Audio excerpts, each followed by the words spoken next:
Let's talk about the Hulk in Avengers Endgame. I know that many of you, including me, have not liked what has happened to the Hulk between Infinity War and Endgame. However, however, we have to give credit which credit is due. So let's first talk about why the Hulk is who he is today and why it makes sense. So we first saw the Hulk getting defeated in Infinity War within the first 5 minutes of the movies. And after that, we never saw the Hulk in Infinity War. So we were hoping that we were gonna see the Hulk again in Endgame. Now we get to Endgame and we see Banner, and then we see the 5 year time jump, and then we are hit with Professor Hulk. We don't get to see how he became Professor Hulk. He just told us. They told us how it came about. That's the first thing I didn't like there, but you know, it's a lengthy movie, so you gotta cut some parts. And then guess who really saves the universe? Who brings those people, those 50% that we lost 5 years ago? Who does that? The Hulk. Now, this is just not the Hulk. This is a controllable Hulk that knows what he's doing and he's still Banner at the same time. So think about that for a minute, people. All of you complaining that you don't like the Hulk, think about that. Let's just say that in Endgame we have just the regular Hulk or Hulk from Thor 3 and we create the gauntlet. Who's going to snap? Who was going to snap at that point? Because Captain Marvel was nowhere near to do this to begin with. They were not going to let Thor do this either because he just wasn't in shape to do it.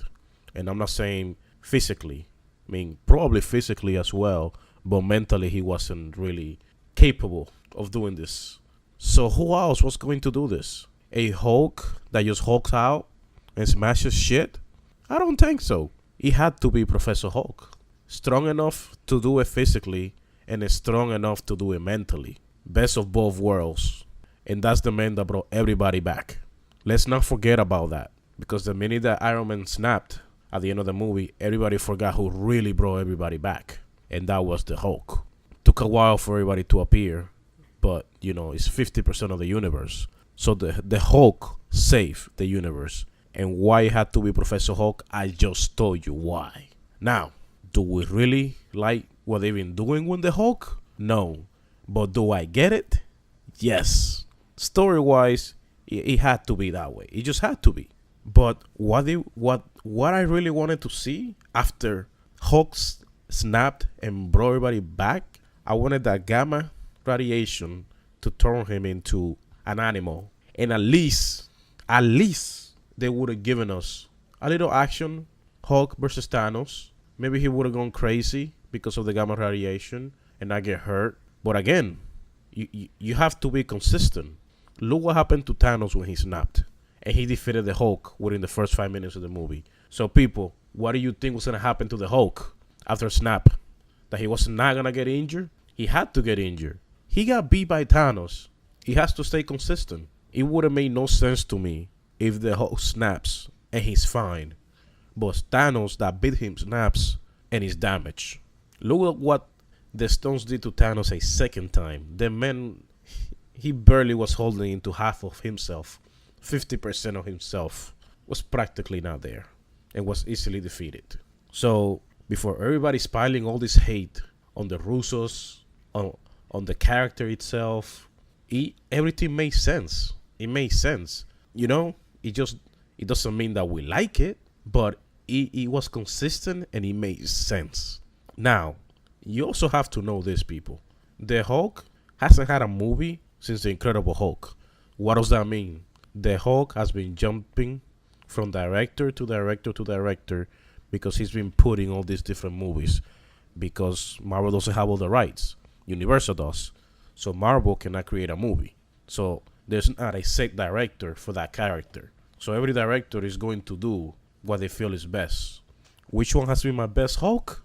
The one from Thor 3. That one. Because that one actually was having a conversation. He was the Hulk for a while. It was not just a character that was just smashing and not knowing what he was doing. It felt like there was somebody there. And even there, you could see that the Hulk was developing. In every movie, there was a different Hulk. Remember, the Hulk was first, obviously, an Incredible Hulk, but then it came to the Avengers in 2012, then Age of Ultron, then Thor 3, Infinity War, and then Endgame. So as you can see, he's been jumping through a lot of different directors. So let's not hate on this character. This character is still alive.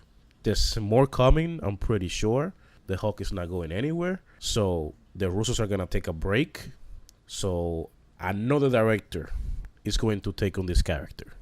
And probably will do something that we are going to like.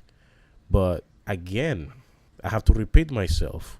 Anything that is done for this character has to make sense for the plot. It just does.